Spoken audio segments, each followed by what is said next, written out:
Hey guys, nandito kami ngayon sa Central Luzon State University upang mangalap ng impormasyon sa ilang mga mag-aaral sa LSU tungkol sa kahalagahan ng wikang pambansa at komunikasyon sa ating buhay.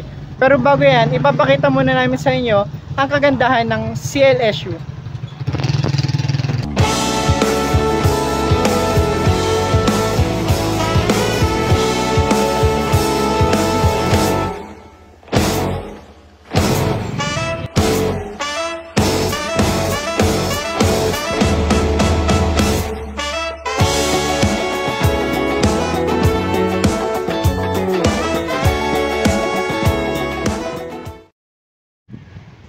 Ngayon, nandito kami sa CLSU para mag-interview ng mga estudyante sa kung ano nga ba talaga ang wika. Ngayon ay kasama natin sina para alamin ang kanilang opinyon sa kung ano nga ba ang wika. Ate CJ, para sa'yo, ano nga ba ang wika? So, yung wikang pambansa natin, kasi yun yung parang pangunahing wika natin na pwedeng gamitan sa iba't ibang mga lahi. For example, is yung Igorot, kung ang pangunahing wika natin is yung Tagalog, kailangan alam din nila yung Tagalog. So, parang magkaroon tayo ng communication na nagkakaintindihan. Ito naman, Ate Rika, paano mo makikonnect ang kahalagahan ng wika sa pakikipag-komunikasyon natin sa iba? So, ito po kasi yung, di ba, yung pangunahing nga po natin wika. So, parang ito po yung nagiging way natin ng pakikipag-komunikasyon sa iba. Para magkaintindihan yung bawat isa. Ito po yung ginagamit nga po natin na parang way para makapag-intindihan sa bawat isa. Okay. Salamat Ate CJ at Ate Rika sa opinion nyo tungkol sa pambansang wika at kung paano ito nakakonekta sa komunikasyon natin. Ngayon ay kasama ko si Kuya na nagmula sa College of Education upang tanungin ang kanyang opinion tungkol sa ating mga katanungan. Maaari ko pong malaman ng pangalan. Ako si Fiel Berhel Rivera, nagmula sa BEd 3. Kuya Fiel. Yes. Ngayon po Kuya Fiel, para sa inyo po, gaano kahalaga ang komunikasyon sa ating buhay? Mahalaga ang komunikasyon dahil ito ay araw-araw nating ginagamit sa eskwelahan, sa paaralan, upang magkaintindihan tayo o sa pakikipagtalastasan natin sa iba't ibang tao sa paligid natin. Hindi lamang ito pasulat, pasalita, hindi lang ito pasulat at pasalita, pwede rin itong expression ng katawan o body language. Maaari po ba kayong magbigay ng halimbawa ng mga iba't ibang gawain pang komunikasyon ng mga Pilipino at ano ang kahalagahan nito? Para sa akin yung parinig, ito ay hindi direktang sinasabi, katulad na lang ng ginagawa natin. Padaliin natin, ginagawa natin ito sa Facebook or sa ating mga social media accounts.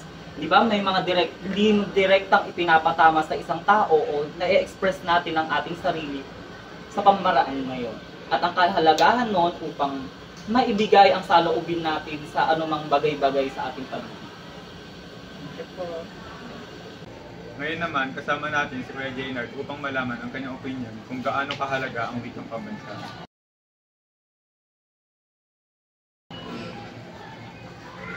Sa bawat kasaysayan ng isang bansa, wika ang nagbubuklod sa isang bansa na kung saan sa pamamagitan nito, nagkakaroon tayo ng pagkakabuklod-buklod, pagkakaisa, higit sa lahat, pagkakaintindihan. Dahil dito na ipapahayag natin ang ating damdamin, ideya, opinyon, at saloobin na kung saan tungo sa wika,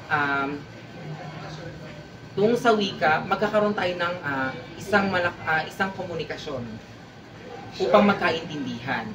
So, wikang pambansa ay Tagalog or Filipino.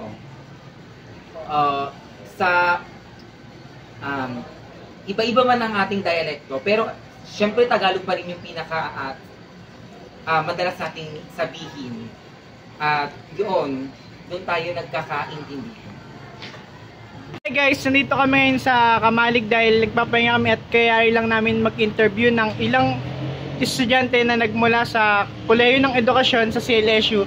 At Ngayon namang alam na natin ang kanilang opinion sa ating mga katanungan, tayo naman ang magbabahagi ng ating mga kaalaman sa nasabing ating mga katanungan. Ano ba ang ating wikang pambansa? Ang wikang pambansa o Filipino ay opisyal na wika ng Pilipinas at ito ay binatay sa Tagalog. Ito ay ang wikang sinasalita sa Kalakhang, Maynila at sa kabilang parte ng ilang lalawigan. Isang wikang magiging daan ng pagkakaisa at pag-unlad bilang simbolo ng kaunlaran ng isang bansa. Kinikilalang pangkahalatang medium ng komunikasyon sa isang bansa. At kadalasan, ito ang wikang ginagamit sa pang-araw-araw na pamumuhay sa lahat ng mamamayan ng isang bansa. Ito ay dapat linangin, pagyabungin at pagyamanin sa umiiral na wika sa Pilipinas at sa iba pang wika. Para sa akin, isang mahalagang yaman ng isang bansa ang wika. Ito ang nagsisilbing kultura, kasaysayan at papahalaga sa isang bansa. Maliban dito, napatunayan na rin ang halaga ng wika upang mas mapaunlad ang pamumuhay ng mga mamamayan. Dahil kasi sa wika, mas maayos ang palitan ng mga ideya na mahalaga naman upang mapanatili ang pag-unlad. Kalaunan, ang wika ay naging isang mahalagang paksa na rin ng pag-aaral sa mundo. Iba-ibang mga kurso, samahan o organisasyon at proyekto ang binuo upang mas mapalawak ang kaalaman natin sa wika at kung paano pa ito nagiging mabisang sandata upang mas mapaunlad ito sa ating mundo. Gaano kahalaga ang komunikasyon sa ating buhay? Alam nating lahat na ang komunikasyon ang pangunahing instrumento ng paglilipat ng impormasyon sa iba. Ating ding alam dapat na ang impormasyon ay isang pinakamahalagang bagay na ating nakukuha sa kahit anong panahon. Bukod dito, ang komunikasyon ay ating magagamit sa pagpapaunlad ng ating sariling antas sa buhay. Halimbawa, sa pamamagitan ng mahusay at maayos na pakikinig at pakikipagsalamuha sa kapwa, mas lalo tayong nagkakaroon ng pagkakaintindihan at pagkakaunawaan. Ang komunikasyon ay siya ring ginagamit upang mapag-usapan ng mga tao ang mga mahalagang issue na nagaganap sa lipunan. Ito rin ang ginagamit ng mga tao upang matugunan ang mga pang-araw-araw nitong pangangailangan sa buhay. Ayon kay Magay 2002, iba-iba ang pamamaraan sa pagpapahiwatig ng Pinoy. Kabilang dito ang mga sumusunod: pahaging, padaplis, parinig, pasaring, paramdam, papansin, sagasaan at paandaran. Dito na nagtatapos ang aming vlog patungkol sa komunikasyon at wikang pambansa ng Pilipinas. Kami sina Kim Andre M. Cabusas, Kurt Aaron Espiritu, Kyla S. Bongbonga, Crystal I. Nicer, from BED 1-1.